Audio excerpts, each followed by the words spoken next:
அருட்பெருஞ்சோதி அருட்பெருஞ்சோதி தனிப்பெரும் கருணை அருட்பெருஞ்சோதி. எல்லா உயிர்களும் இன்புற்று வாழ்க, வள்ளல் மலரடி வாழ்க வாழ்க, கொல்லா பரதம் குவளை எல்லாம் ஓங்குக, நல்லோ நினைத்த நலம் பெறுக, நன்றி நினைத்த எல்லோரும் வாழ்க இசைந்து. உலக மக்களே, அறிவார்ந்த அன்பர்களே, ஆண்மநேய ஒருமைப்பாடுடைய அன்பர்களே, அருட்பெருஞ்சோதி ஆண்டவருடைய திருவிளையாடல்களை பார்த்து கொண்டிருக்கிறோம்.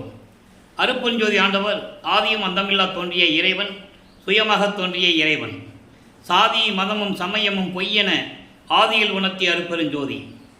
சாதி மதமும் சமயமும் காணா ஆதி அனாதியாம் அருட்பெருஞ்சோதி. இப்படி சுயமாக தோன்றிய இறைவன் இந்த பிரபஞ்சத்திலே எவ்வளவோ திருவிளையாடல்கள் செய்திருந்தாலும் கூட கலியுகத்தினுடைய கடைசி திருவிளையாடல் மிகவும் முக்கியமானது. கலியுகம் 1900 ஆண்டுகளிலே முடிந்துவிட்டது. 1823 ஆண்டு அருட்பெருஞ்சாண்டவர் தன்னுடைய திருவிளையாடலை தொடங்கி 30/1/1874 இரவு 12 மணி வரையிலும் தன்னுடைய திருவிளையாடலை நடத்தி கொண்டிருக்கிறார். காரணம், ஏற்கனவே இந்த பிரபஞ்சத்தில் தோன்றிய 4 யுகங்களும் கிரேத யுகம், திரேத யுகம், துவார யுகம், கலியுகம், இந்த 4 யுகங்களுக்குமே ஆயுள் காலம் உண்டு. அந்த ஆயுள் காலம் முடிந்தவுடனே கிரேத யுகத்திற்கு 17,28,000 வருடங்கள், திரேத யுகத்திற்கு 12,96,000 வருடங்கள், துவாபர யுகத்திற்கு 8,64,000 வருடங்கள், கலியுகத்திற்கு 5,000 வருடங்கள். இப்படி அந்த யுகங்கள் முடிந்தவுடனே அடுத்த யுகம் பிறக்கும்போது அந்த யுகங்களில் தோன்றிய சமயங்களும் மதங்களும் மார்க்கங்களும் அழிந்துவிடும். அதே போன்று இந்த 4 யுகங்களில் தோன்றிய சமயங்களும் மார்க்கங்களும் மதங்களும் தோன்றி மறைந்து விட்டன. இப்போ தனியாக இந்த சதுர்யுகத்தில், இப்போ நம்ம சதுர்யுகத்தில் இருந்து கொண்டிருக்கிறோம். வல்லப்பெருமான் அவர்கள் இதை ஒளி யுகம் என்று கூறுவார், சக்தி யுகம் என்று கூட கூறுவார். அப்போ இந்த யுகத்திலே இருக்கின்ற மக்களுக்கென்று ஒரு மார்க்கம் வேண்டும், ஒரு ஆன்மீக மார்க்கம் வேண்டும். அந்த மார்க்கம் சமரசமாக இருக்க வேண்டும். எல்லோரும் சமரசமாக வாழ்ந்து கொண்டு எல்லோருமே ஒரே மார்க்கத்தை பின்பற்றி கொண்டு இறைவன் ஒருவனே என்ற நிலையில் உலக மக்களெல்லாம் இன்புற்று வாழ வேண்டும் என்பதற்காக அருட்பெருஞ்சோதி ஆண்டவர் சுத்த சன்மார்க்கத்தை உருவாக்கி அதை தன் மகன் கையில் ஒப்படைத்து செயலாற்ற வேண்டும் என்பதற்காகவே தன்னுடைய அருளால் பெற்றெடுத்த ஒரு ஆண்மகனை செல்வப்பிள்ளை என்று பெயரிட்டு வளர்த்து கொண்டிருக்கிறார். இதனுடைய விளக்கங்கள் எல்லாம் திருவருட்பாவிலே உண்டு. அப்போ அந்த காலகட்டங்களில் சதாசிவனுடைய ஆயுள் காலம் முடிவடைகின்ற காலகட்டங்களில் ஏற்கனவே பிரம்மன், திருமால், ருத்திரன், மகேஸ்வரர் ஆயுள் காலம் முடிந்து விட்டது. ஆயுள் காலம் முடிந்துவிட்டு அவர்கள் செயலிழந்து இருக்கிறார்கள். எந்த விதமான வேலையும் கிடையாது. படைத்தல், காத்தல், அழித்தல், மறைத்தல் இந்த 4 தொழில்களும் செய்து கொண்டிருந்த பதத்தலைவர்கள் அவங்கள் காலங்கள் முடிந்தவுடனே அவருடைய பதவிகள்லாம் பறிக்கப்பட்டு இறுதியாக சதாசிவன் தான் 5 தொழில்களையும் செய்து கொண்டிருக்கிறார். அப்போ அவருடைய ஆயுள் காலத்தில் முடிவடைகின்ற காலகட்டத்தில், அதாவது 51 ஆண்டுகள் பாக்கி இருக்கு. அப்போ இந்த 51 ஆண்டுகள் கழித்த பிறகு இந்த பிரபஞ்சத்தை இயக்குவதற்கு ஒரு ஆள் வேணும். அதுக்காகவே தன் மகனை உருவாக்குகிறார் அருட்பெருஞ்சோதி ஆண்டவர். அப்போது தன் மகனை உலகியலிலிருந்து கொண்டு வர வேண்டும். காரணம், ஏற்கனவே பல யுகங்களிலே கூறப்பட்ட சமயங்களையும் மதங்களையும் மார்க்கங்களையும் பின்பற்றி கொண்டு அந்தந்த கர்த்தாக்களுக்கு ஏற்றபடி, அதாவது அந்தந்த சமய தலைவர்களுக்கு ஏற்றபடி, அந்தந்த மார்க்கங்களுடைய தலைகளுக்கு ஏற்றபடி, அந்தந்த மதங்களுடைய தலைவர்களுக்கு ஏற்றபடி உருவங்களை அமைத்து, வழிபாட்டு ஆலயங்களை அமைத்து, வழிபாட்டு முறைகளை அமைத்து மக்களை வழிபட செய்து விட்டார்கள். மக்களும் இன்றைய வரை வழிபட்டு கொண்டிருக்கிறார்கள். இந்த நிலை மாற வேண்டும். உலக மக்கள் எல்லாம் ஒரே மார்க்கத்தில் இருக்க வேண்டும் என்பதற்காகத்தான் சுத்த சன்மார்க்கத்தை உருவாக்கி அருட்பெருஞ்சாண்டவர் தன் மகன் கையில் ஒப்படைப்பதற்காக தனது மகனை, தனது செல்வ பிள்ளையை ஒரு தாயின் வழியாக வருவிக்க செய்தார். அப்படி நம்ம பிள்ளை பெருமானவர்கள் வருவிக்க உற்ற இடம் சிதம்பரம் அருகிலே மருதூர் என்ற கிராமம். அங்கே வாழ்ந்து கொண்டிருந்த சைவ குலத்தில் இருந்த, சைவ சமயங்களை பின்பற்றி கொண்டிருந்த ராமையா பிள்ளை சின்னையமையர் அவர்களின் மகனாக வருவிக்க உற்றார். வருவிக்க உற்றதனால் ஏற்பட்ட சொந்தம் அது. வல்லப்பெருமானுக்கு இன்று எந்த சொந்தம் இல்லை. தெளிவாக திருவருட்பாவிலே பார்த்து கொண்டிருக்கிறோம். அவருக்கு தாயும் தந்தையுமாக இருக்கின்றவர் அருட்பெருஞ்சோதி ஆண்டவர் என்பதை, அந்த விளக்கத்தை இன்றைக்கு நம்ம பார்க்க போகிறோம். தினமும் பார்த்து கொண்டிருக்கிறோம். அப்போ தன் மகன் ஒரு தாயின் கருவறையிலே இருக்கும்போது உபசாரத்தால் பெற்ற தாய் என்பால் ஒருத்தியின் கருவறையிலே நான் பௌதிக வடிவிலே பிண்ட வடிவிலே இருக்கின்ற போது கருவறை இருட்டாக இருக்கிறதே, இருட்டறையில் அடைத்து விட்டாயே என் தந்தையை என்று நான் கூறும்போது எனது தந்தை ஒளி காட்டினார் என்று கூறுவார். அப்போ அந்த கருவறை வெளிச்சமாக இருக்கு. நமது குழந்தை இறைவன் சிரித்து மகிழ்ந்து கொண்டிருக்கிறார் தாயின் கருவறையிலே. அப்போ பசி என்று கூறும்போது, தந்தையை எனக்கு பசிக்கிறதே என்று கூறும்போது அருட்பெருஞ்சாண்டவர் தன் மகனுக்கு அருளமுதம் ஊட்டுகிறார் கருவறையிலே. இதெல்லாம் கருவறையிலே நமது குழந்தை பெருமான் இருக்கும்போது நகர்ந்து அங்கே திருவிளையாடல் நடந்து கொண்டிருக்கிறது. அதன் பிறகு நமது பிள்ளை பெருமானவர்கள் இந்த பூலோகத்திலே மண்ணை தொட்ட பிறகு, ஒரு தாயின் கருவறையிலிருந்து வெளியே வந்த பிறகு 5 மாதம் கழித்து நமது குழந்தை இறைவனை சிதம்பரத்துக்கு அழைத்து செல்லுகிறார்கள். அங்குதான் அருட்பெருஞ்சாண்டவர் தன் மகனுக்கு சிதம்பர ரகசியத்தை காட்டியது. சிதம்பர ரகசியம் என்பது சிவரகசியம். சிவரகசியம் என்பது வெட்ட வெளி. அது பாடலிலே தெளிவாக நமக்கு அருளியிருக்கிறார்கள். தில்லை தலைத்தடையை திரைதூக்க தரிசித்த போது வேய்வகை மேல் காட்டாதே எண்ணனக்கே வெளியாய் காட்டிய மெய்வுறவா மெய்ப்பொருளை என்று கூறுவார். ஆக இந்த நிலைகளெல்லாம் மாறிய பிறகு தன் மகனுக்கு மறைப்பு நிலையை கொடுக்கிறார் அருட்பெருஞ்சோதி ஆண்டவர். 1823ஆம் ஆண்டு தொடங்கிய திருவிளையாடல் 1874 ஆண்டுகள் வரை நடந்து கொண்டிருக்கிறது. 51 ஆண்டுகள் திருவிளையாடல் நடந்து கொண்டிருக்கிறது. அப்போ தன் மகனை உலகிலிருந்து வரவழைத்து தனது மகனை சமயங்களிலும் மதங்களிலும் மார்க்கங்களுடைய பற்றுகளிலே இருக்க வைத்து உலகிலே உலாவ விட்டு, அதன் பிறகு இதெல்லாம் தேவையில்லை உலக மக்களுக்கு, நமக்கு தேவை சுத்த சன்மார்க்கம் என்ற நிலையை உலக மக்களுக்கு சொல்ல வேண்டும் என்பதற்காக அவர் வருவிக்க விட்டார். அதற்கான ஆதாரமான பாடல்கள் எல்லாம் உண்டு திருவிற்பாவிலே. அருட்பெருஞ்சோதி அகவலிலே உண்டு. ஆன்ற சன்மார்க்கம் அணிபெற என்னைத்தான் ஈன்று அமுதளித்த இனிய நற்றாயை என்று கூறுவார். அப்போ அவர்களுடைய தாய் தந்தை யார்? அருட்பெருஞ்சோதி ஆண்டவர். ராமையா பிள்ளைவர்களும் சின்னையமையர்களும் உலகியலுக்காக, உலகியலிலே அந்த குடும்பத்திலே அவர்களுடைய வாழ்க்கையிலே இவர் வருவிக்க விட்டதனால் ஏற்பட்ட சொந்தம் அது. புரிஞ்சுக்கணும் நீங்கள். அவங்கள் குழந்தைக்கிட்ட பெயர் ராமலிங்கம். அங்கே எங்கே வச்சு பெயரிட்டாங்க? பின்னலூர்னு ஒரு கிராமம், மருதூர் பக்கத்தில் சிதம்பரம் போகிற வழியில் இருக்குது. அங்கே ராமலிங்கேஸ்வரர் கோயில் இருக்குது. அங்கே தான் ராமலிங்கம்னு அவருக்கு பெயரிட்டது. மொட்டை போட்டு காது குத்தி கடுக்கான போட்டது. அப்போவே அவர் சொல்லிட்டாரு, இந்த கடுக்கானை நாங்கள்கிட்ட மாட்டேன்னு. அதன் பிறகுதான் அருட்பெருஞ்சாண்டவர் திருடன் இடத்தில் சென்று அந்த கடுக்கானை கழட்டியது. காரணம், மகனுக்கு சுத்த சன்மார்க்கத்தை கொடுக்க வேண்டும். சுத்த சன்மார்க்கம் இருக்கும்போது அங்கே சமயங்கள் மதங்கள் மார்க்கமுடைய தடைகள் இருக்கக்கூடாது.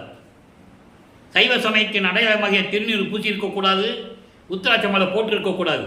அது சுத்த சன்மார்க்கத்துக்கு முக்கிய தடைகள் என்பதை இன்று ஒவ்வொரு பாடலிலும் பார்த்து கொண்டிருக்கிறோம், இன்றும் பார்க்க போகிறோம். ஆக இந்த நிலையில் இருக்கும்போது பல்லப்பெருமானவர்கள் 1வது ஆண்டிலிருந்து, நமது பிள்ளை பெருமானவர்கள் 1வது ஆண்டிலிருந்து 8 ஆண்டுகள் வரைக்கும் அவர் யார் என்ற நிலை அவருக்கே தெரியாது. அவருக்கு சுத்த சன்மார்க்கம் இருக்கிறது தெரியாது, அருட்பெருஞ்சோதி ஆண்டவர் தெரியாது. சிவபெருமானை வழிபட்டு கொண்டிருக்கிறார். ஏனென்றால் அவர் சைவ குலத்திலிருந்து வருவிக்க உற்றதனால் சைவ சமயத்தின் தலைவனாகிய சிவபெருமானை வழிபட்டு கொண்டிருக்கிறார். சைவ சமயத்தின் அடையாளமாகிய திருநூரை பூசிக்கொண்டும் உத்தராட்சமாலை போட்டுக்கொண்டும் சிவசிவா நமச்சிவா என்று சொல்லிக் கொண்டிருக்கிறார். 9வது ஆண்டிலே, அதாவது 2வது 8 தொடக்கத்தில் 9வது ஆண்டிலே 8 ஆண்டுகள் வரைக்கும் ஒன்றும் இல்லை.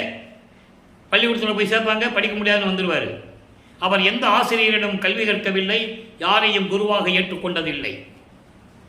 அப்போ 9வது ஆண்டிலே இறைவன் அவர் முன் தோன்றி, மகனே, நீ என்னால் வருவிக்க உற்ற மகன், காரண காரியங்கள் எல்லாம் பின்னாளில் கூறுவோம், முன்பருவம் பின்பருவம் காட்டி உனக்கு அருள் செய்வேன், இப்போ ஞானத்தை பெற்றுக்கொள் என்று சொல்லி ஞானத்தை கொடுத்துவிட்டு மற்ற நிலைகளெல்லாம் நமது பிள்ளை பெருமானுக்கு தெரியாத வகையில் மறைப்பு நிலையை கொடுத்துவிட்டு மறைந்து விடுகிறார்.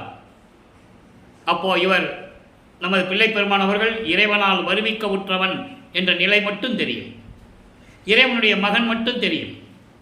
வெளியே யார்த்தையும் சொல்ல முடியாது, வெளியே யார்த்தையும் சொல்ல முடியாது, நான் இறைவன் பிள்ளைன்னு சொல்ல முடியாது, சொல்லவும் கூடாது.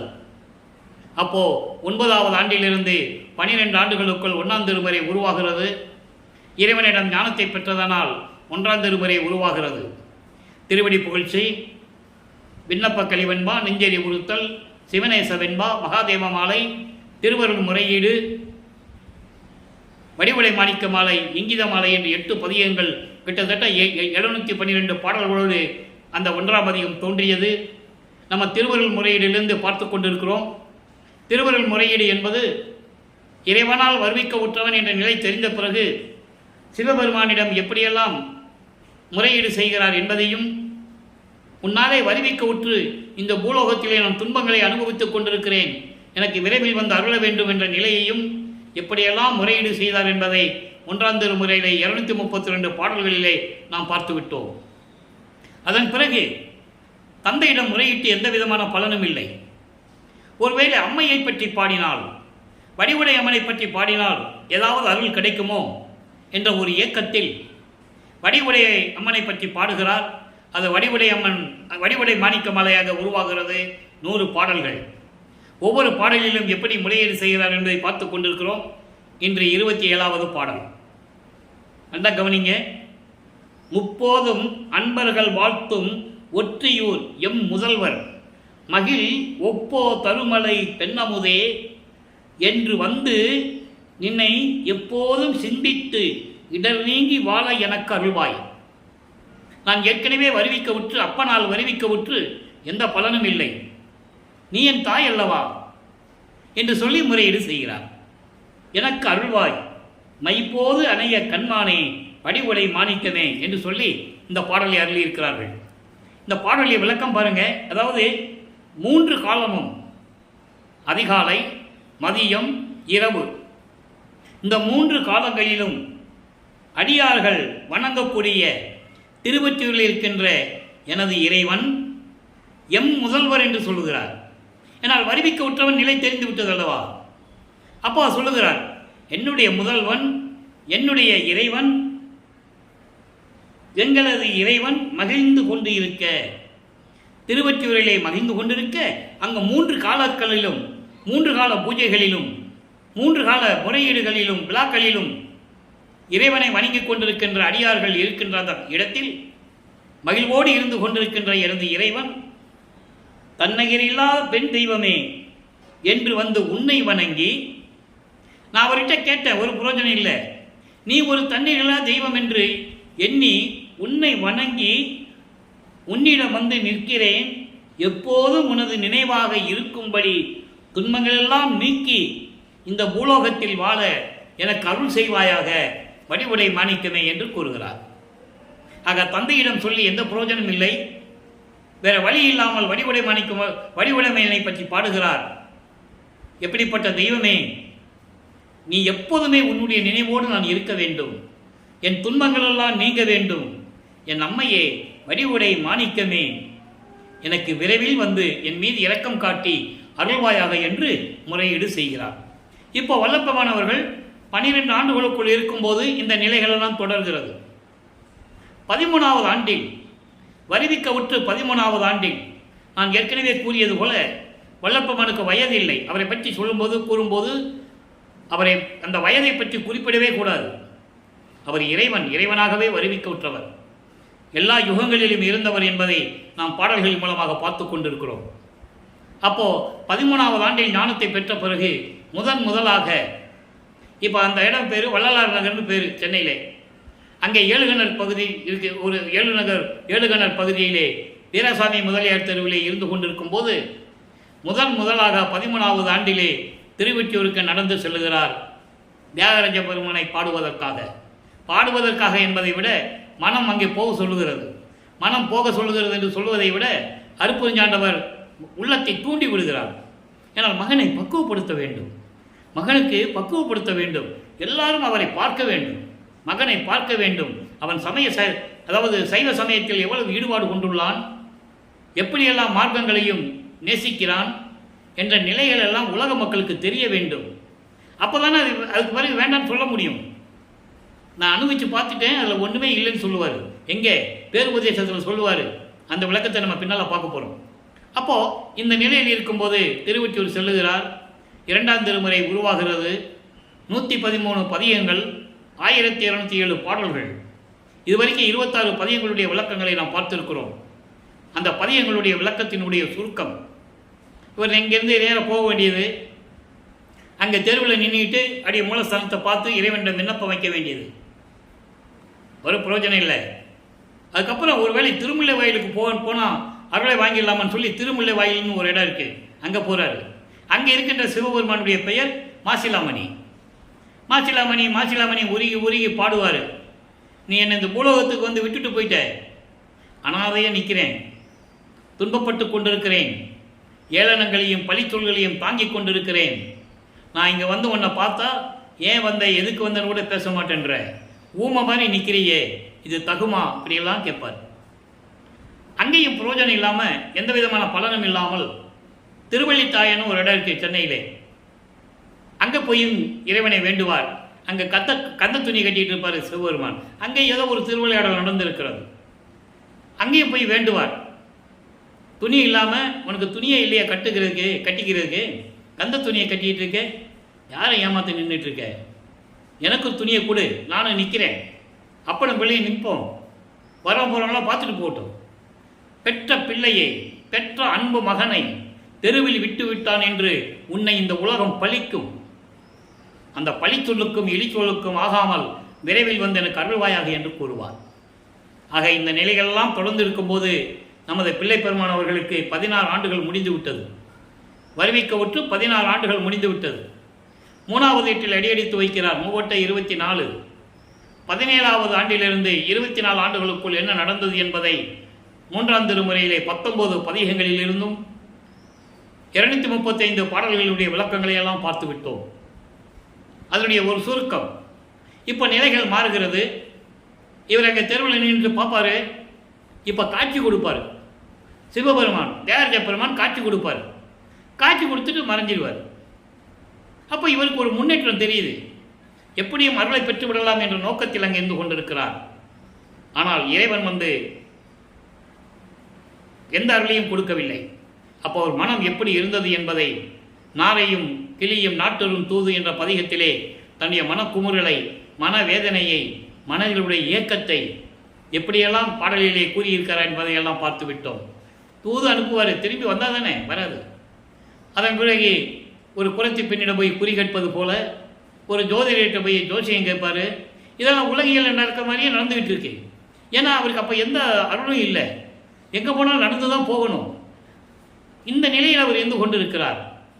ஆக 19வது பதிகத்திலே, காதல் மாற்று என்ற பதிகத்திலே சிவபெருமான் எப்படி இவரை பார்த்து திரும்பி பார்ப்பாங்கள், தெருவழியாக ஓடுகிறார் என்பதையும், இவர் பின்னால் ஓடியும் ஓட்டத்தை பிடிக்க முடியவில்லை என்று கூறுவதையும், அங்கே இருந்தவர்கள் இவரை பார்த்து என்ன ராமலிங்கம், யாரை விரட்டிக்கிட்டு போகிற, துரத்திக்கிட்டு போகிறேன்னு கேட்க, நான் சிவபெருமானை துரத்திக்கிட்டு போகிறேன்னு சொல்ல, அவங்க இவரை கிண்டல் பண்ண, இப்படியெல்லாம் அந்த பாடல்களிலே விளக்கங்கள் உண்டு.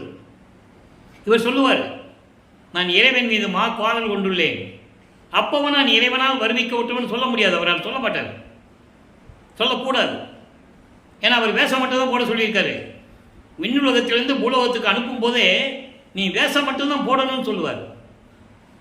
இரு நிலத்து போல் வேடங்கட்டி இருத்தி கொள்ளுன்னு சொல்லுவார் ஒரு பாட்டில். பூலோகத்துக்கும் விண்ணுலகத்துக்கும் நீ வேஷம் மட்டும்தான் போடணும், நான் அப்பப்போ வருவேன், உனக்கு அருளை கொடுப்பேன்னு சொல்லி தான் அனுப்புவார். அதனால் இவர் வேஷம் மட்டும்தான் போட முடியும், உண்மையை சொல்ல முடியாது. அப்போது அந்த நிலையில் இருக்கும்போது சிவபெருமான் எப்படி திருவழியாக ஓடினதையும், இவர் ஓட்டத்தை பிடிக்க முடியவில்லை என்று கூறுவதையும், அந்த விளக்கங்களை எல்லாம் பார்த்து விட்டோம். இப்போ 4ஆம் திருமுறை உருவாகிறது. இப்போ வல்லப்பமானவர்கள் 4×8 32 ஆண்டுகளுக்குள், 25வது ஆண்டிலிருந்து 32 ஆண்டுகளுக்குள் என்ன நடந்தது என்பதை நாம் ஏற்கனவே பார்த்து விட்டோம். 197 பாடல்கள், 8 பதியங்கள், விளக்கத்தை எல்லாம் பார்த்து விட்டோம். இப்போ இவர் என்ன பண்ணுறாரு, 27வது ஆண்டில் அவருக்கு கல்யாணம் பண்ணணும்னு சொல்கிறாங்க. அக்கா பொண்ணா கல்யாணம் பண்ணிக்கப்பன்னு சொல்கிறாங்க. அவருக்கு எப்படி அக்கா பொண்ணு ஆனாங்க அவங்க, இந்த அம்மா தனக்கூடியம்மானா, இவர் வருவிக்க விட்டதனால் ஏற்பட்ட சொந்தம். வல்லப்பமானுக்கு எந்த சொந்தம் கிடையாது. வல்லப்பமானுக்கு எந்த பேரனோ பேத்தியே கிடையாது. அவர் குடும்ப நடத்தலை. ஆனால் ஏன் தாலி கட்டினார் என்பதை பாடலிலே கூறியிருக்கிறார். அந்த விளக்கத்தையும் பார்த்து விட்டோம். விண்ணுலகத்திலிருந்து பிரம்மன், திருமால், ருத்திரன் போன்ற பதத்தலைவர்கள் முனிவர்கள், தேவர்கள், ரிஷிகள், சப்தர்கள், சக்திகள், தேவர் கூட்டத்தை சேர்ந்த 18 கூட்டங்களை சேர்ந்த தலைவர்கள் எல்லாம் வந்து அங்கே அமர்ந்திருக்கிறாங்க. ஏன்? இவர் தாலியிட்டும் போது மலர் தூவி வாழ்த்துவதற்காக. எப்படி வல்லப்பமானவர்கள் ஒரு தாயின் வயிற்றிலிருந்து பூலோகத்தை தொடும்போது எப்படி தேவர்களெல்லாம் வந்து மலர் தூவி வாழ்த்தினார்களோ, எங்களை எல்லாம் ஆளப்போகும் அருட்கடலே வருக வருக என்று எப்படி வாழ்த்தினார்களோ, அதுபோல திருமணத்தின் போதும் வாழ்த்துவதற்காக அந்த திருமண நிகழ்ச்சியிலே வந்து அமர்ந்திருக்கிறார்கள். பாடலிலே உண்டு, யாரும் மறுக்க முடியாது. மக்கள்கிட்ட யாரும் சொல்லலை, அதான் விஷயம். வல்லப்பமான யார் சொன்னது? ஒரு ஆள் கூட 22 வருஷமா சொல்லலையே. அவருடைய அருள்நிலையையும் அவர் எப்படியெல்லாம் வருவிக்க விட்டால் அவர் யார் என்ற உண்மை நிலையை, திருவருட்பாவில் இருக்கின்ற உண்மையை சொன்னாலே போதும். கதையாகவோ கற்பனையாகவோ சொல்ல வேண்டிய அவசியம் இல்லை. சொல்லாதனால யாருக்கு தெரியல, அவ்வளோதான். அந்த பாக்கியம் இந்த வள்ளலார் ஊழியர்களுக்கு கிடைச்சிருக்கு. நான் சொல்லிட்டு இருக்கேன் விளக்கங்களோட. 4 வருஷமாக திருப்பாவுக்கு விளக்கங்கள் சொல்லிட்டு இருக்கேன். நம்ம யூடியூப்பில் பார்த்தா உங்களுக்கு தெரியும். அப்போ இந்த நிலையில் இருக்கும்போது அந்த அம்மையாருக்கு தாலி கட்டி திருமாங்கல்யம் பூட்டி மோட்ச வீட்டை காட்டி விமோசனத்தை கொடுக்கிறார். அதெல்லாம் முடிந்த பிறகு உலக வாழ்க்கையை துறக்க வேண்டும். இப்போ அவர் சுத்த சன்மார்க்கம் இருக்கிறது தெரியும். சுத்த சன்மார்க்கத்தை வாங்க போகணும். அதுக்கு முன்னால் அருளை பெற வேண்டும். இப்போ அவர் எங்கே போனாலும் நடந்து தான் போகணும். சுத்த சன்மார்க்கம் வாங்கணும்னா அண்டங்களை கடந்து போயிட்டு இருக்கணும். அங்கே சுத்த சிவஞான வெளிக்கு போகணும். கடவுள் நிலை அறிந்து அம்மையமாகக்கூடிய ஒரு நிலை இருக்கு, அங்கே போகணும். அப்போ இவருக்கு எந்த விதமான சக்தியும் கிடையாது. அதனால் இருக்கிற இடத்துல வீட்டை பூட்டி கதவை பூட்டி தாப்பா போட்டுடுறாரு. சென்னையிலே தாப்பா போட்டார் அவர் கதவை பூட்டி. அப்போ இறைவனுக்கு தெரிஞ்சிருச்சது, இனிமே மகனை சோதிக்கக்கூடாது என்ற நிலையில் அருப்பஞ்சோதி ஆண்டவர் விண்ணுலகத்திலே இருந்து பூலோகத்திற்கு வருகிறார். அவர் இருந்த தெருவிலே கால் வலிக்க நடந்து வந்து கதவை திறந்து என் தந்தை எப்படியெல்லாம் அருளை கொடுத்தார் என்ற நிலையெல்லாம் நாம் பார்த்து விட்டோம். எல்லா சித்திகளையும் ஏம சித்தியிலிருந்து எல்லா அருளையும் பெற்றுக்கொண்டார். இப்போ அவரால் அண்டங்களுக்கு பறந்து செல்ல முடியும். அப்போ அந்த நிலையில் இருக்கும்போது இப்போ சுத்த சன்மார்க்கத்தை வாங்க போகணும். சாகா கல்வியை அங்கே தான் போய் கற்றுக்கணும். இந்த நிலைகள் தொடர்ந்து கொண்டு இருக்கும்போது பிரசாத மாலை என்ற ஒரு பதிகத்திலே 10 பாடலுடைய விளக்கத்தை இப்போ நம்ம பார்த்து கொண்டிருக்கிறோம். முதல்ல நேற்று 1வது பாடலுடைய விளக்கத்தை பார்த்தோம். இந்த பிரசாத மாலை ஏன் இவ்வளவு முக்கியத்துவம் வாய்ந்ததென்றால், வல்லப்பமானவர்கள் வருவிக்க விட்டு 202 ஆண்டுகளாகியும் அவர் சமயங்களிலும் மதங்களிலும் மார்க்கங்களில் இருக்கும்போது சைவ சமயத்தின் அடையாளமாகிய திருநூரை பூசிக்கொள்வதும் உத்தராட்ச மாலை போட்டுக்கொள்வதும் எல்லாம் பண்ணிக்கிட்டு தான் இருந்தார். இல்லைன்னு சொல்ல முடியாது, மறுக்க முடியாத உண்மை, திருவருட்பாவில் கண்ட உண்மை. ஆனால் அது எப்படி இறைவன் வந்து இனிமேல் உனக்கு தேவையில்லை என்று சொல்லி அருளை கொடுக்கிறார் என்பதை இந்த பிரசாத மாலையில் பார்த்துக்கிட்டு இருக்கோம். நேற்று முதல் பாடலை பார்த்தோம், இன்னைக்கு 2வது பாடல். அவ்வளவு அருமையான பாடல், நல்லா கவனிங்க. என் வடிவம் தலைப்ப. நேற்று பிரவண தேகத்தை எப்படி கொடுத்தாருன்னு பார்த்தோம். இனிமேல் உனக்கு திருநூறு தேவையில்லை மகனே, எல்லாத்தையும் விற்று நான் சுடற்பூ தான் தருவேன், அது என்ன ஆற்றல் படைத்தது என்பதை ஒவ்வொரு பாடலிருந்து பார்த்து கொண்டிருக்கிறோம். நேற்று பிரணவ தேகத்தை கொடுத்ததை பார்த்தோம். பார்க்காதவங்க நீங்கள் நேற்று பதிவில் பார்த்தீங்கன்னா தெரியும். இன்னைக்கு என்ன வடிவம் தரார் பாருங்க. என் வடிவம் தலைப்ப ஒரு பொன் வடிவம் தரித்து. பொன் வடிவம் என்பது சுத்த தேகம். இறைவன் சுத்த தேகத்தோட இவர்கிட்ட வராராம். நல்லா கவனிச்சுட்டே வாங்க. என் வடிவம் தலைப்ப ஒரு பொன் வடிவம் தரித்து என் முன் அடைந்து என்னை நோக்கி இளநகை செய்து அருளி தன் வடிவம் திருநீற்று தனிப்பையை அவிழ்த்து. திருநீர் பை வச்சிருக்கிற அவுக்கிறார். யாரு? இறைவன். எப்படி அழைக்கிறாரு? நல்லா கவனிக்கணும். இப்போ அருப்பஞ்சாண்டவர் இறைவன் தெரியும். ஆனால் இன்னும் இவர் சமயங்களிலும் மதங்களிலும் மார்க்கங்களை விட்டு இன்னும் வெளியே வரல. அப்போ திருநீர் பையை அவர் வச்சிருக்கிறார். நல்லா புரிஞ்சுக்கணும். அதை அவிழ்த்து எனக்கு தகும் சுடற்பு அளிக்கவும். திருநீர் கொடுக்கல, தகும் சுடற்பு. அந்த சுடற்புடைய ஆற்றல் என்ன? சுத்த தேகமாக மாறுவதற்கு. அதான் பொன் வடிவம் தரித்து என் தேகம் சுத்த தேகமாகுவதற்கு அவர் பொன் வடிவம் தரித்து சுத்த தேகத்தோடு என் முன் தோன்றி என்னை அடைந்து என்னை நோக்கி புன்னகை செய்து. தன் வடிவத்தை காட்டி தன்னிடம் இருந்த அந்த திருநீற்று பையை அவிழ்த்து தகும் சுடற்பூ அளிக்கவும் நான் அதை வாங்கிக்கிட்டேன். வாங்கி கழித்து மின்படிவ பெருந்தகையே வாங்கியாச்சு. வாங்கிட்டு மறுபடியும் கேட்கிறாரு, என் அப்பனே, என் தந்தையே, திருநீரும் தருதல் வேண்டும் என திருநீர் கொடுன்னு கேட்கிறார். ஏன்னா கடைசி கட்டம் அது. சமயங்களையும் மதங்களையும் மார்க்கங்களையும் விடணும். அப்போ சுத்த சன்மார்க்கத்தின் முக்கிய தடைகளாகிய சமயங்கள், மதங்கள், மார்க்கங்கள் என்பவற்றின் ஆசார சங்கற்ப விகற்பங்கள்லாம் நீங்கணும். அப்போ திருநீர் கேட்கிறார் இவர். அதுக்கு அவர் சொல்றாரு பாருங்க, திருநீர் தருதல் வேண்டும் என நான் கேட்க அவர் சொல்றாரு, என் தந்தை சொல்லுகிறார், முன்னம் அது விரும்பி அளித்தனம் நாம். முன்னம் என்பது இதுவரைக்கும் நீ வருவிக்க விட்டதிலிருந்து 32 ஆண்டுகள் வரைக்கும் அதெல்லாம் உனக்கு முடிஞ்சு போச்சு. அது முடிஞ்சு போன கதையை பற்றி ஏன் பேசுகிற? இப்போ உனக்கு சுத்த தேகத்தை கொடுத்துட்டேன். சுத்த தேகத்தில் இதெல்லாம் பூசக்கூடாது. தேகம் என்னத்துக்காகிறது? எப்படி சொல்கிறார் பாருங்க, அளித்தனம் நாம் உன் வடிவில் காண்டி என உரைத்து. இப்போ உன்னுடைய வடிவத்தை பார், உன் தேகத்தை பார். உன் தேகம் சுத்த தேகம், பொன் வடிவம்.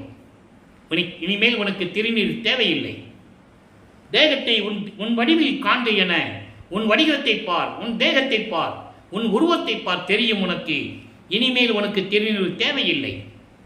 உரைத்து அருளை நின்றாய், ஒளி நடம் செய் அம்பலத்தே, வெளிநடம் செய்யும் அரசே.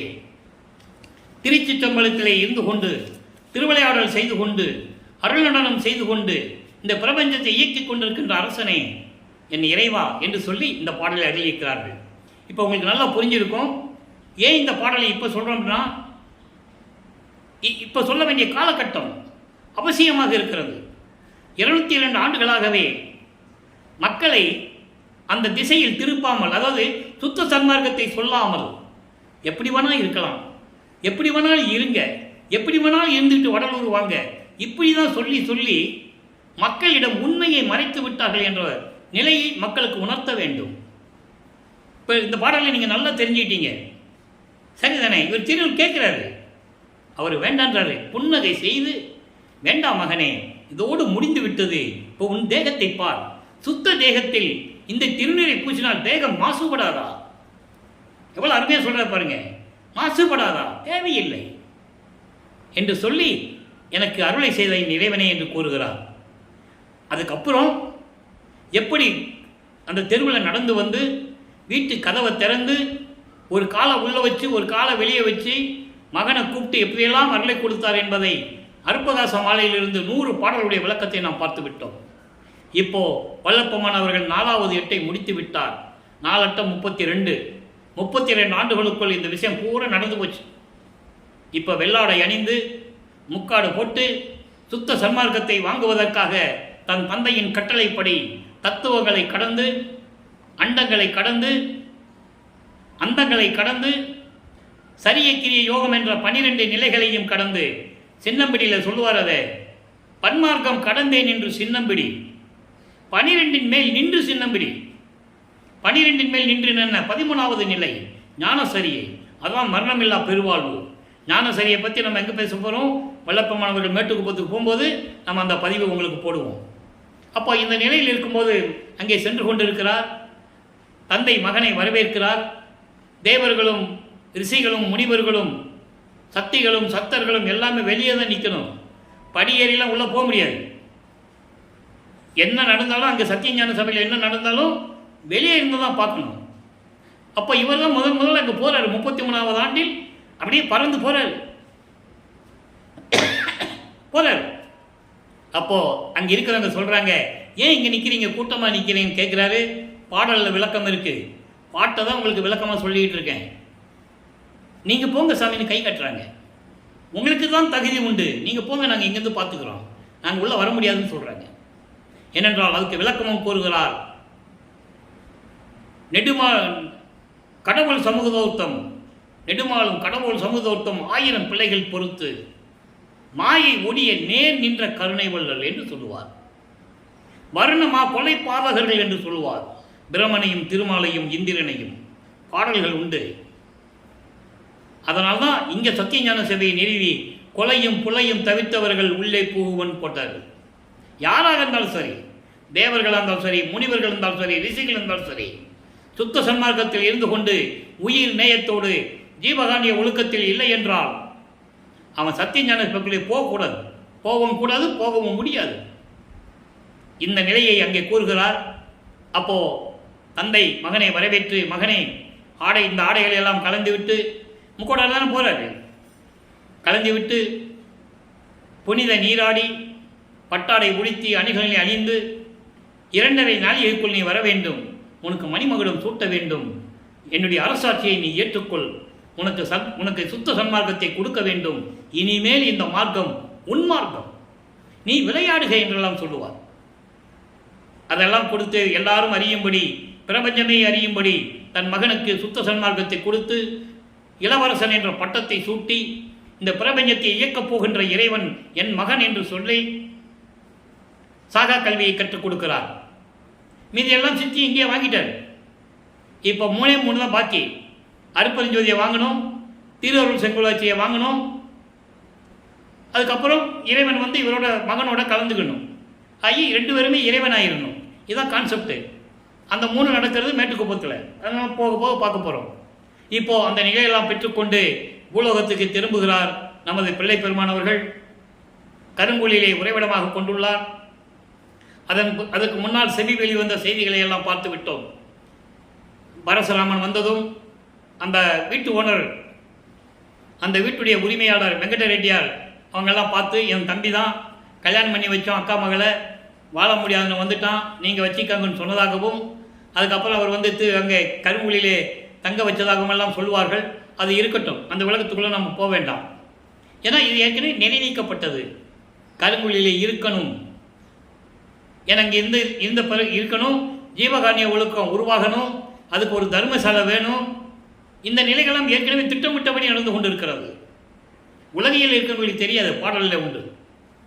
அப்போ கருங்குழியிலே 9 ஆண்டுகள் இருக்கும்போது அங்கே தந்தையும் மகனும், அருப்பஞ்சாடர் மகனும் எப்படியெல்லாம் திட்டமிட்டார்கள், என்னென்ன நடக்கணும் என்பதை அங்கிருந்து தான் செயலாற்றுகிறார்கள். அப்போ நிர்ணயிக்கப்பட்டபடி பார்வதிபுர மக்களிடம் வந்து கேட்க, அவர்களும் முழு மனதுடன் அந்த இடத்தை கொடுக்க, அன்று ஒரே நாளில் 23/5/1867 தர்மசாலையை நிறுவி அன்றே அணைய அடுப்பை மூட்டி உணவை சமைத்து பசியோடு வருகின்றவர்களுக்கு பசியை நீக்கிக் கொண்டிருக்கிறார் நமது இறைவன் வல்லப்பமானவர்கள். ஜீவகாரணிய ஒழுக்கம் உருவாகிறது. 7 பிரிவுகளில் நமக்கு அருளி இருக்கிறார்கள். அதெல்லாம் நம்ம பின்னால் பார்க்க போகிறோம். பசி, பிணி, தாகம், இச்சை, எளிமை, பயம், கொலை. இந்த பசியும் கொலையும் பரஜீவகாரணம் என்று கூறுவார்கள் நமது இறைவன் வல்லப்பமானவர்கள். மீதியெல்லாம் அபரஜீவகாரணியம், அதனுடைய விளக்கங்களையெல்லாம் பின்னால் பார்க்குறோம். இதுக்கிடையிலே அதுக்கப்புறம் 2 ஆண்டுகள் கழித்து 1869 இப்போ வல்லப்பமானவர்கள் 6வது வட்டியில் இருந்து கொண்டிருக்கிறார்.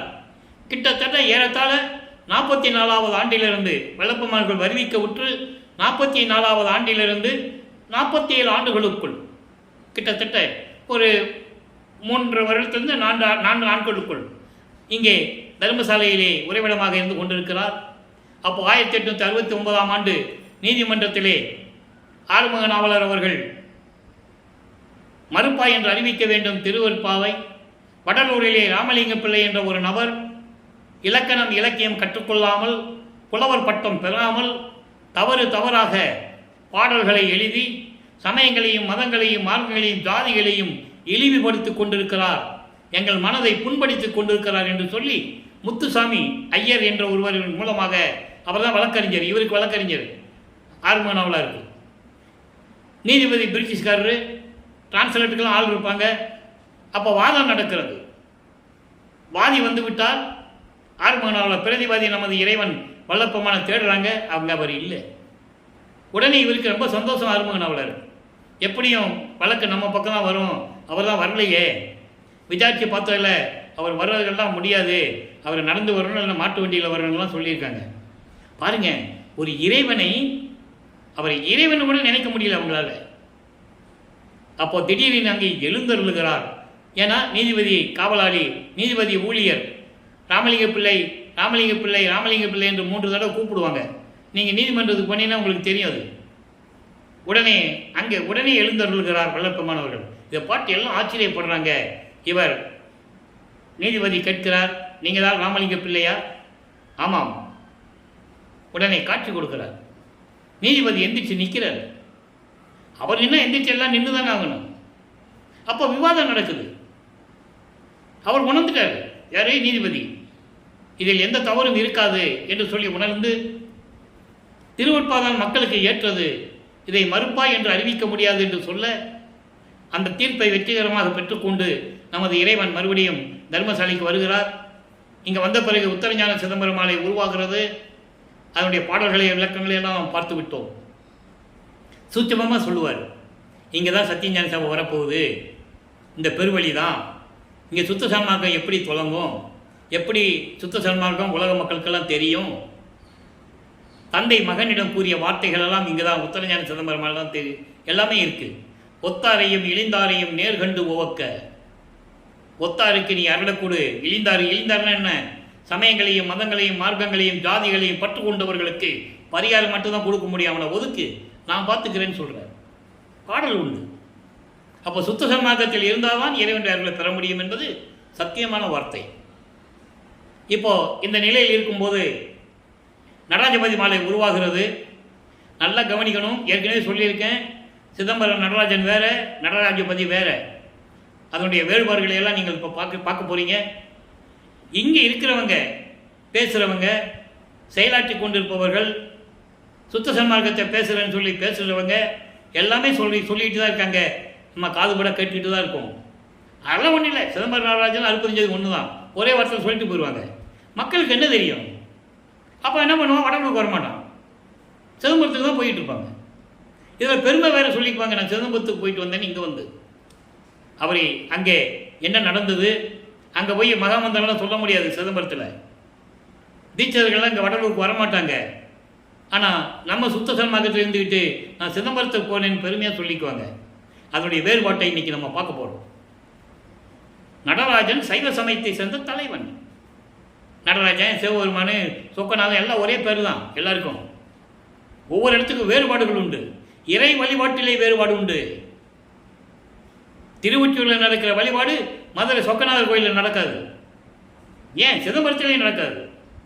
இறைவனுக்கு ஏன் இத்தனை முரண்பாடுகள், வழிபாடுகள்? அதை நீக்க வேண்டும் என்பதற்காகத்தான் அருட்பெருஞ்சோதி ஆண்டவர் சுத்த சன்மார்க்கத்தை நிறுவி தன் மகனை இந்த பூலோகத்திற்கு அனுப்பி வைத்தார். இப்போ நடராஜபதி மாலையில் பாருங்க என்ன சொல்றாருன்னு பாருங்க. இறைவனை பற்றி 4 திருமுறை வரைக்கும் அவர் சமயங்களிலும் மதங்களிலும் மார்க்கங்களிலும் பற்றுக்கொண்டு அதை பின்பற்றிக்கொண்டு இருக்கும்போது சிவபெருமான் என்று சொல்லுவார். நமச்சிவாயா, சிவாய நம, ஓம் சிவாய நம எல்லாம் சொல்லுவார். சுத்த சன்மார்க்கத்தை பெற்ற பிறகு அருட்பெருஞ்சோதி ஆண்டவரை எப்படியெல்லாம் சொல்லுகிறார், நல்லா கவனிங்க. பேர் உற்ற உலகில் உறும் சமய மத நெறியெல்லாம் பேய் பிடிப்பு உற்ற பிச்சு பிள்ளை விளையாட்டு என உணர்ந்திடாது உயிர்கள் பல பேதமுற்று அங்கு இங்கும் போர் உற்று இறந்து வீண் போயினார். இன்னும் வீண் போகாதபடி விரைந்தே புனிதம் ஒரு சுத்த சன்மார்க்க நெறி காட்டி மெய்ப்பொருளினை உணர்த்தி. யாருக்கு சொல்றாரு? தன் மகனுக்கு சொல்றாரு. இதுவரைக்கும் உலகில் சொல்லப்பட்ட, உலகில் தோன்றிய சமய மத நெறிகள் எல்லாம் பேய் பிடித்து ஆடிக்கொண்டு அதை பின்பற்றி கொண்டிருந்தவர்கள் எல்லாம் பைத்திய பிள்ளை மாதிரி, அதாவது எதுவுமே தெரியாம சின்ன பிள்ளைங்க மாதிரி பைத்தியம் பிடித்து கொண்டு முரண்பாடுகளில் ஈடுபட்டு கொண்டு உண்மையான நெறி எதுன்னு தெரியாம உயிர்கள் எல்லாரும் பேதமுற்று முரண்பாடுகள் உற்று அங்கும் இங்கும் போர் செய்து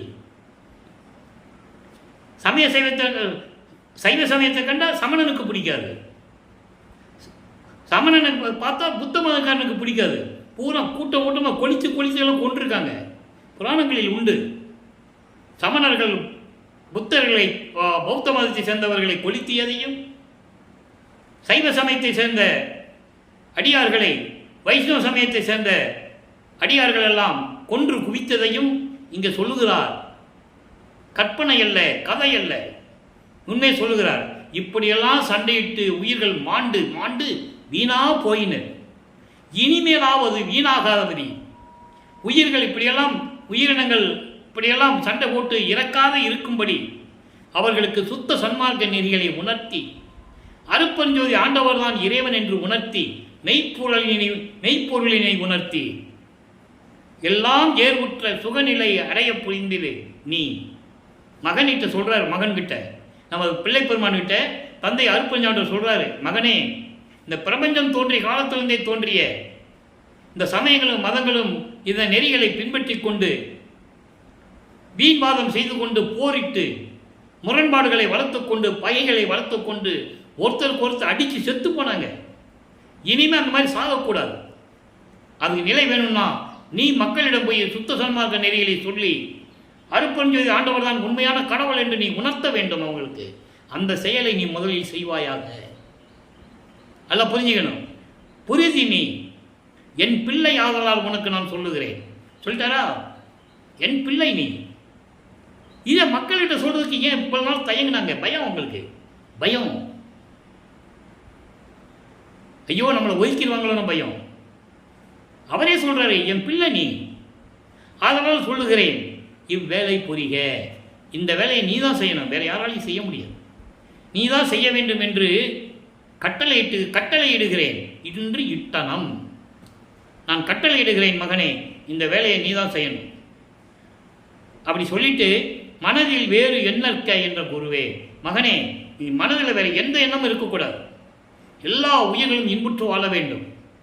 சண்டை சச்சரவுகள் இல்லாமல், முரண்பாடுகள் இல்லாமல், உயிர் நேயத்தோடு, உயிர் இரக்கத்தோடு எல்லா உயிரினங்களும் எல்லா மக்களும் இன்புற்று ஒற்றுமையாக வாழ வேண்டும் மகனே. நீ மனசில் வேறு எதுவுமே நினைக்கக்கூடாது சொல்றாரு. மகன்கிட்ட சொல்றாரு. அடுத்து சொல்றாரு பாருங்க, நீர் உற்ற ஒள்ளிய நெருப்பே, நீர் உற்ற ஒள்ளிய நெருப்பே, நெருப்பினுள் நிறைந்து இருளகற்றும் ஒளியே. அதாவது நீர் உற்ற ஒள்ளிய நெருப்பை என்பது சாந்தமான நிலையில் தீபமாக ஒளியாக வீசிக்கொண்டிருக்கின்ற இரக்கமுடைய இறைவனே, கருணை உள்ளம் கொண்ட இறைவனே. எப்படி சொல்றாரு பாருங்க. அதுக்கு அடுத்து சொல்றாரு பாருங்க, நெருப்பினுள் நிறைந்து இருள் அகற்றும் ஒளியே. பிரபஞ்சம் முழுவதும் பரிபூரணமாக ஒளி வீசிக்கொண்டு இருளை நீக்கி மக்களுடைய அறியாமையை நீக்கி திருவிளையாடல் செய்து கொண்டிருக்கின்ற அருட்பெருஞ்சோதியே, நிற்குணாந்த பரநாதவரை ஓங்கும் நீதி நடராஜபதியே. சிதம்பரம் நடராஜபதின்னு சொன்னாரா? அருட்பெருஞ்சோதி நடராஜபதின்னு சொல்லுவார், நீதி நடராஜபதின்னு சொல்லுவார். ஏன்னா மக்களுக்கு புரிய வைக்க வேண்டும். ஏன் சத்குருமணி மாலையில் நம்ம பார்த்தோம், 25 பாடலை பார்த்தோம். தனி நடராஜன் சத்குருமணி என்று சொல்லுவார். தனி நடராஜன் சுத்த சன்மார்க்கத்தை சேர்ந்தவன் அருட்பெருஞ்சோதி. அப்பா இந்த நிலையில் இருக்கும்போது இறைவனை இப்படியெல்லாம் வணங்கி இறைவனிடம் அருளை பெற்றதையும் இறைவனுடைய திருவிளையாடல் எப்படியெல்லாம் நடந்தது என்பதையும் நடராஜ மாலையிலே நாம் பார்த்து விட்டோம். அடுத்து தனித்திரளங்கள் என்ற ஒரு பதிகத்திலே பாடலை பாருங்க, நல்லா கவனிங்க. தன்னை விட தலைமை ஒரு தகுவேனும் இங்கு இயலா தனித்தலைமை பெரும்பதியே. ஒரே வரிதான் அது. தனக்கு யாரும் நிகரமில்லாமல் சுயமாக தோன்றிய இறைவன், தனக்கு யாரும் நிகரும் இல்லை, யாராலையும் படைக்கவில்லை. அதான் சொல்லுவார், ஒரு தாயின் வயிற்றில் முளைக்காதவன் என்று சொல்லுவார். அருட்பெருஞ்சோதி சொல்லுவார், ஒரு தாயின் வயிற்றில் முளைக்காத இறைவன் என்று சொல்லுவார். இவரை பற்றி சொல்லும்போது சொல்லுவார், நீயே என் தந்தை அருளுடையாய் என்னை நேர்ந்து பெற்ற தாயே என்று கூறுவார். அப்போ அருட்பெருஞ்சாண்டவர் இவரை விரும்பி இந்த பூலோகத்திற்கு கொண்டு வரணுக்காக ஒரு மகனை பெற்றெடுக்கிறார். அப்போ அருட்பெருஞ்சாண்டவருக்கும் தாய் இல்லை, தந்தை ஒருவன் தான். தாயும் தந்தையுமாக விளங்கி கொண்டிருப்பவன் அருட்பெருஞ்சோதி ஆண்டவர் என்பதை இங்கே நான் பதிவு செய்ய கடமைப்பட்டிருக்கிறேன். தந்தையை சொல்லிவிட்டு ஒரு தாயின் வயிற்றில் முளைக்காத இறைவன் என்று சொல்லுவார்.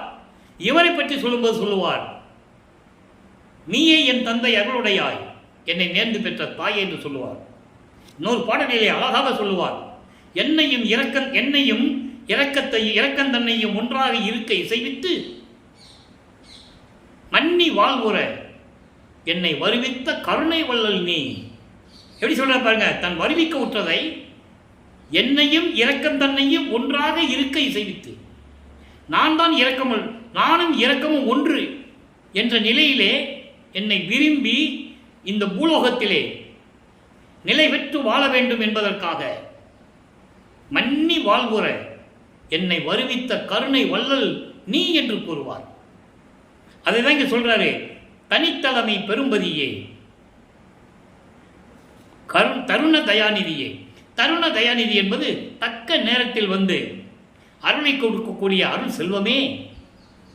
பொன்னடி என் சிரத்து இருக்க புரிந்த பரம்பொருளே, உன்னுடைய திருவடியை என் தலைமையில் வைத்து ஆசீர்வாதம் பண்ணினாயே. அப்படிப்பட்ட இறைவனே. அந்த பாடலுடைய விளக்கத்தில் நம்ம பார்த்தோம், அருமையாக இருக்கும். என்ன பண்ணுவார் இவர்? படுத்திருப்பார் திண்ணையில், சும்மா ட்ராமா தான், நாடகம் தான். அப்பனை வர வைக்கிறதுக்காக இவர் என்ன பண்ணுவார்? சும்மா படுத்துங்கிற மாதிரி படுத்திருப்பார். அவர் என்ன நினைப்பார் தெரியுமா? அருப்பஞ்சாண்டவர், இவன் சும்மா தான் படுத்திருக்கான்னு தெரியும் அவருக்கு. ஏன்னா இவருக்கு தூக்கம் இல்லை, தூக்கம் இருக்கக்கூடாது.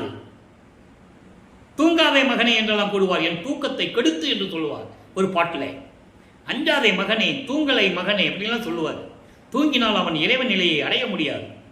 தன் மகனை தூங்க விடக்கூடாதுன்னே திருவிளையாடல் பண்ணிட்டு இருக்கிறார். இவர் தூங்குற மாதிரி நடிப்பார். நம்ம தூங்குற மாதிரி நம்ம தூங்கிட்டோம்னா, ஐயோ மகன் தூங்குறானே, இவன் தூங்கக்கூடாதுன்னு சொல்லி தந்தை வருவான்று இவர் நாடகம் ஆடுகிறார். உடனே அவருக்கு தெரியும் திருவிளையாடல் பண்ணுறாருன்னு. உடனே அருப்பஞ்சாண்டர் வருவார். மகன் இப்படி படுத்திருப்பார், இவர் ஆப்போசிட்டில் எதிர் சைடில் படுத்து காலை மட்டும் தூக்கி இவர் தலைமையில் வைப்பார். அவர் தட்டி விடுவார், சும்மா தூக்கத்தில் தட்டி விடுற மாதிரி. இவருக்கு தெரியும் அவன் தூக்கத்தில் தட்டி விடலாம், அவனுக்கு தெரியும்னு இவருக்கு தெரியும்.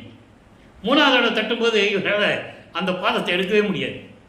அதை தான் இங்கே சொல்கிறாரு, இந்த பாட்டில் சொல்கிறாரு, பொன்னடி நீ என் சிரத்து இருக்க புரிந்த பரம்பொருளே, உன்னுடைய திருவடியை, உன்னுடைய பொன்னான திருவடியை என் தலை மீது வைத்து எனக்கு அருளை கொடுத்த பரம்பொருளே, அருப்பெருஞ்சோதியே, புத்த மதம் எனக்கு அளித்த புண்ணியனே. புத்த அமுதம், புத்த மதம் என்பது சுத்த சன்மார்க்கம். சுத்த சன்மார்க்கத்தை எனக்கு அளித்த புண்ணியனே, புண்ணியனே, அருப்பெருஞ்சோதியே, நீதான் என்னை விடமாட்டாய். நீயே என்னை விடமாட்ட, நானும் உன்னை விடமாட்டேன். நீ என்னை விடமாட்ட, நானும் உன்னை விடமாட்டேன். அதை தான் ஒரு பாடலில் சொல்லுவார். அந்த பாடலை நான் அடிக்கடி கூறுவதுண்டு, அவ்வளவு நெகிழ்வாக இருக்கும். நான் தானானான், தான் நானானான், நானும் தானுமானோம், தேனானான் தெல்லமுதாய் தித்திக்கு நிற்கின்றான், வானானான் ஞான மணிமன்றில் ஆடுகிறான், கோணானான் எண்ணுள் குழாவுகின்ற கோமானே என்றெல்லாம் கூறுவார். அதை தான் இங்கே சொல்கிறாரு, நீ என்ன விட போகிறதில்லை, நானும் ஒன்று விட மாட்டேன் சொல்லிட்டு இருவரும் ஒன்றாகி இங்கே இருக்கின்றோம். எங்கே இருக்காங்க? தர்மசாலையில். ஏன்னா ஜீவகாரணி அங்கே தான் நடக்குது. அதுக்கப்புறம் சித்தி விழாவுக்கு போனதுக்கு அப்புறம் அதை நம்ம இறுதியாக பார்க்க போகிறோம். நீயும் நானும் ஒன்றாக தானே இருக்கிறோம். ஆனால் நிரந்தரமாக இல்லை, திடீர்னு அவர் போயிடுவார். அருப்பஞ்சாண்டவர் விண்ணுலகத்துக்கு போயிடுவார், மகனை விட்டுட்டு போயிடுவார். அதுதான் அடிக்கடி சொல்லுவார், நீ என்னை விட்டுட்டு போயிடுற, ஏன் போகிற, அங்கே என்ன பண்ணுற? அந்த பாடலுடைய விளக்கத்தையும் நம்ம பார்த்தோம், அம்பலவாணர் வரையில் இருக்கு. அந்த விளக்கத்தையும் நம்ம பார்த்துருக்கோம். நீ ஏன் அங்கங்கே போயிட்டு, அங்கே யார் இருக்கா? எங்கள் அம்மா தானே இருக்கு, சிவகாமி வழி தானே இருக்கா, அவளை இங்கே கூப்பிடு, இங்கே 2 பேர் தர்மசாலையில் உட்காருங்க, நான் பக்கத்தில் இருக்கிறேன்ல அப்படின்லாம் சொல்லுவார். அற்புதமாக இருக்கும். இவ்வளவு நிகழ்வுகள் திருவெட்பாவில் இருக்கு. அப்போது இந்த நிலைகளில் இருக்கும்போது இருவரும் ஒன்றாகி இங்கே இருக்கிறோம். ஏன் தர்மசாலைக்கு அவ்வளோ முக்கியத்துவம் தருவோம்னா, நீங்கள் நல்லா கவனிக்கணும். கருங்குழிக்கும் தர்மசாலைக்கும் ஏன் அவ்வளோ முக்கியத்துவம் கொடுக்குறோம்?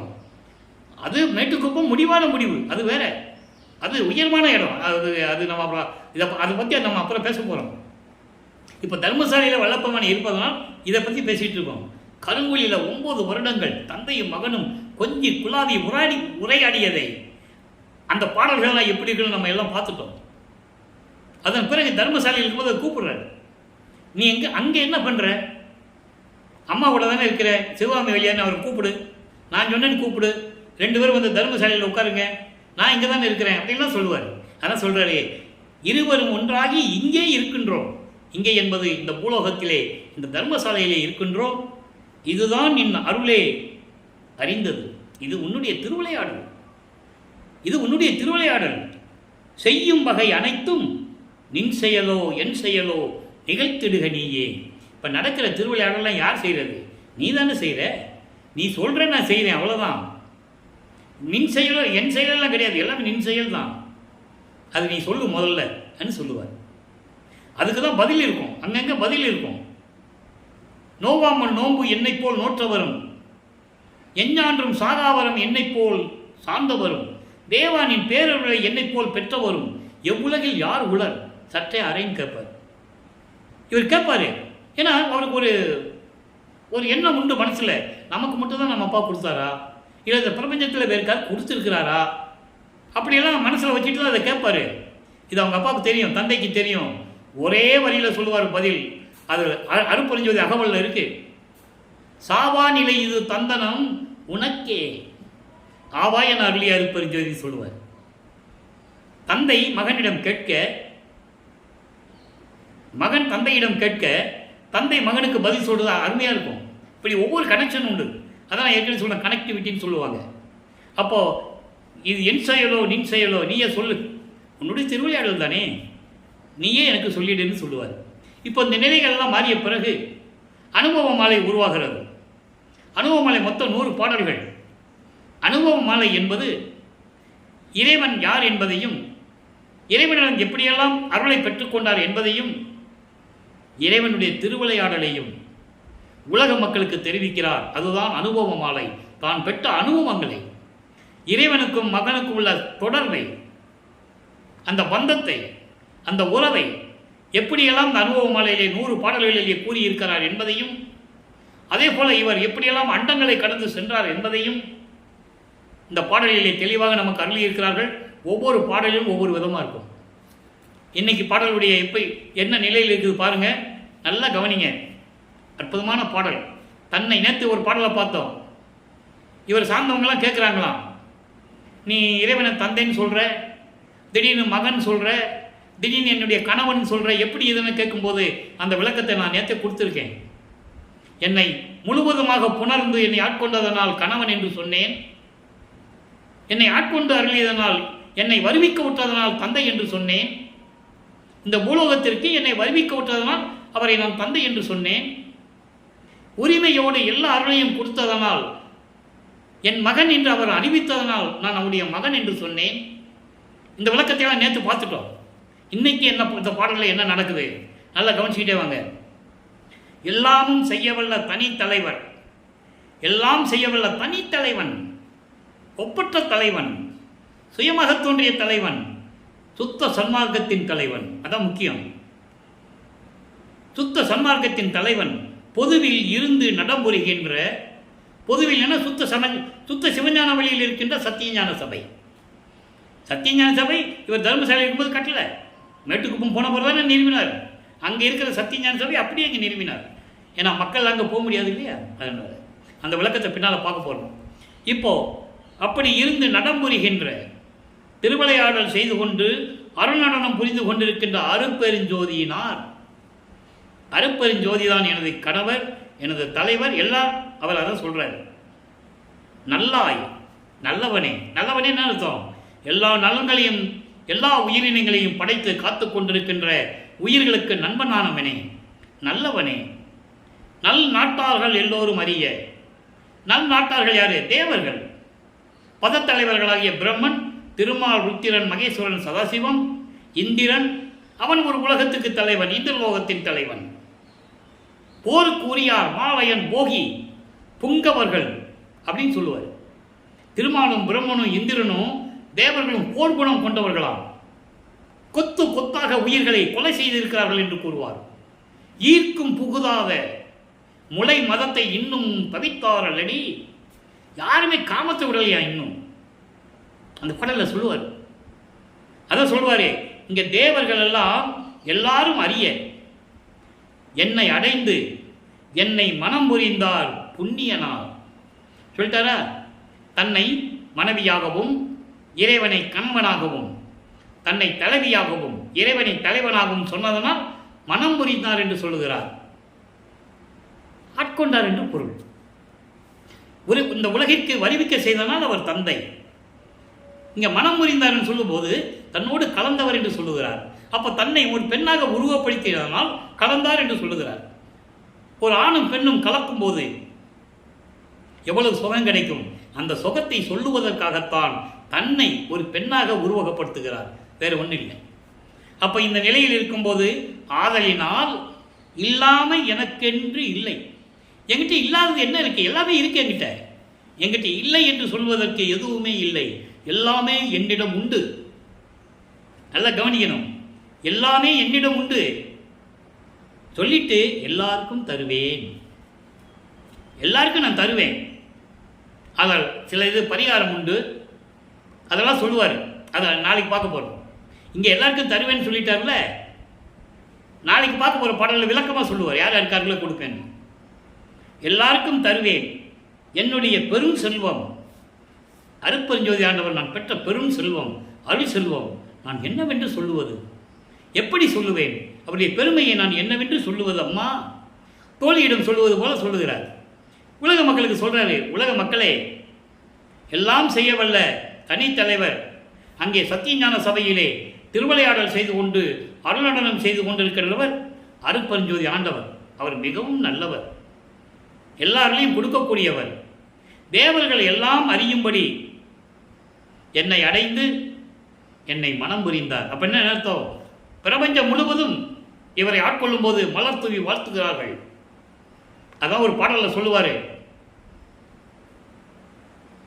அதாவது பாடல், வாலி என்று என்னை வந்து மால் அயன் ஆதியோர் அருள் பேர் ஆளி என்று துதித்து ஏத்த புரிந்தாய். அவங்க அப்பாட்ட சொல்லுவார், எல்லாருமே என்னை வணங்குகிறார்கள், அற்புதம், நீ டூலி அன்றே எனக்கு சாதா வரமும் உமந்தளித்தாய், வாலி மன்றோங்கு மறுபெருஞ்சோதி நின் மன்னருளே. இதையே சித்தி வளாகத்தில் இருக்கும்போது இப்பவும் சித்தி வளாகத்தில் இருந்து கொண்டிருக்கிறார். இப்பவும் தேவர்கள்லாம் எப்படி வந்து அவரை வணங்கிவிட்டு சொல்லுகிறார்கள் என்பதை பாடலிலே கூறியிருக்கிறார். பிச்சன் கவரி நிலற்றி அசைத்திட மால் பிடரின் மேல் நித்தம் பவனி வருகின்ற நிபுணர்களெல்லாம் தொழுது ஏத்த, எச்சம் புரிவோர் என்னை போற்றி ஏத்த வாழ்த்த, அப்படிலாம் சொல்லுவார். எல்லாம் வணங்குகிறாங்க அவரை. அந்த நிலையில் இருக்கும்போதே செல்லாத அண்டமுண்டோ அப்புறத்து அப்பாலும் சிவஞான பெருசெல்வம் சிறப்பது கண்டறியே. எல்லா அண்டங்களையும் கடந்து எல்லாவற்றையும் கடந்து இருக்கின்ற இறைவன் யாரு? அருட்பெருஞ்சோதி ஆண்டவர், நீயும் அறிந்து கொள் அப்படின்னு தோழியிடம் சொல்லுகிறார். உலக மக்களே, நீங்களும் அறிந்து கொள்ளுங்கள் என்று சொல்லுகிறார். எனவே மக்களை, இன்று பார்த்து நாம் இறைவனுடைய திருவிளையாடலை இந்த பதிவிலுடைய விளக்கங்கள் எல்லாம் உங்களுக்கு புரிந்திருக்கும் என்று நான் கருதுகிறேன். இறைவனுடைய சிறப்பையும் இறைவன் எப்படியெல்லாம் திருவிளையாடல் செய்தார் என்பதையும் உலக மக்களுக்கு யாரும் தெரியப்படுத்தாதனால் உலக மக்களுக்கு தெரியவில்லை என்பதுதான் உண்மை. ஒவ்வொரு பாடலிலும் ஒவ்வொரு பதிகத்திலிருந்தும் இறைவனை அல்ல எப்படியெல்லாம் போற்றி பாடுகிறார். சமயங்களிலும் மதங்களிலும் மார்க்கங்களில் இருக்கும்போது சிவபெருமானை எப்படி வணங்கினார். சுத்த சன்மார்க்கத்தை பெற்ற பிறகு இது தேவையில்லை என்று கூறுவார். ஞானசரியிலே கூறுவார், பொறித்த மதம் சமயம் எல்லாம் பொய்யே, அவற்றில் புகுதாதே, சிவம் ஒன்றே பொருள் என கண்டறிமேன். அருட்பெருஞ்சோதி ஆண்டவர் ஒருவர் தான் இறைவன் என்று சொல்லுவார். ஞானசரியிலே முதல் பாடலிலே கூறுவார், இறைவனை எப்படி வணங்க வேண்டும். நினைந்து நினைந்து, உணர்ந்து உணர்ந்து, நெகிழ்ந்து நெகிழ்ந்து, அன்பு நிறைந்து நிறைந்து, ஊற்றலும் கண்ணீர் அதனால் உடம்பு நனைந்து நனைந்து, இப்படியெல்லாம் இறைவனை உள்ளத்தில் நினைத்து நெகிழ்ந்து நெகிழ்ந்து உருகி உருகி இறைவனை வேண்டும்னா தன்னை அறியாமலேயே கண்களிலிருந்து கண்ணீர் வரும். ஊற்றலும் கண்ணீர் அதனால் உடம்பு நனைந்து நனைந்து. இறைவனை எப்படி கூப்பிட சொல்றாரு? அருளமுதே. சிவபெருமான் கூப்பிட சொன்னாரா? நமச்சிவாயின்னு சொல்ல சொன்னாரா? நீங்க நல்லா புரிஞ்சுக்கணும். அது வேறு, இது வேறு. அது சமயங்களையும் மதங்களையும் மார்க்கங்களையும் சார்ந்தது. சுத்த சன்மார்க்கம் என்பது இவற்றையெல்லாம் கடந்தது.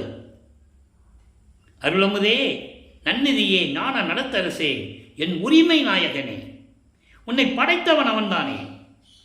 இறைவன் அப்படிதான் கூப்பிடணுன்றான். என் உரிமை நாயகனை என்று வணைந்து வணைந்து ஏத்துதலாம் ஒம்பின். இப்படியெல்லாம் இறைவனை போற்றி போற்றி நாமெல்லாம் வணங்கலாம். வாங்க, வணங்கிட்டா உலகீர், உலக மக்களே, மரணமில்லா பெருவாழ்வில் வாழ்ந்திடலாம் கண்டீர். சுத்த சன்மார்க்கத்தில் இருக்கவனுக்கு தானே மரணமில்லா பெருவாழ்வு உண்டு. பிறப்பு இறப்பு இல்லை. இறைவனுடைய திருவடியில நேராக போய் உட்காந்துக்கலாம். அதுக்கு தானே அவர் கூப்பிடுறாரு, வாங்க வாங்கன்னு கூப்பிடுறாரு. புனைந்துரையேன் பொய் புகழேன் சத்தியமே சொல்லுகின்றேன். கற்பனைன்னு நான் சொல்லலை, கற்பனையாக சொல்லலை, வேண்டும்னு சொல்லலை, கதையாக கூட சொல்லலை, கட்டுக்கதை அல்ல, சத்தியமே சொல்லுகின்றேன். பொற்றவையில் சிற்றவையில் புகுந்தருணம் இதுவே. உலக மக்கள் அப்படியெல்லாம் கூப்பிடுறார். எனவே மக்களே, நீங்கள்லாம் சுத்த சன்மார்க்கத்தில் இணைந்து அருப்பெருஞ்சோதி ஆண்டவரை வணங்கி ஜோதி வடிவில் இருக்கின்றான் இறைவன். சுயமாக தோன்றிய இறைவன், சாதியும் மதமும் சமயங்களும் இல்லாத இறைவன்.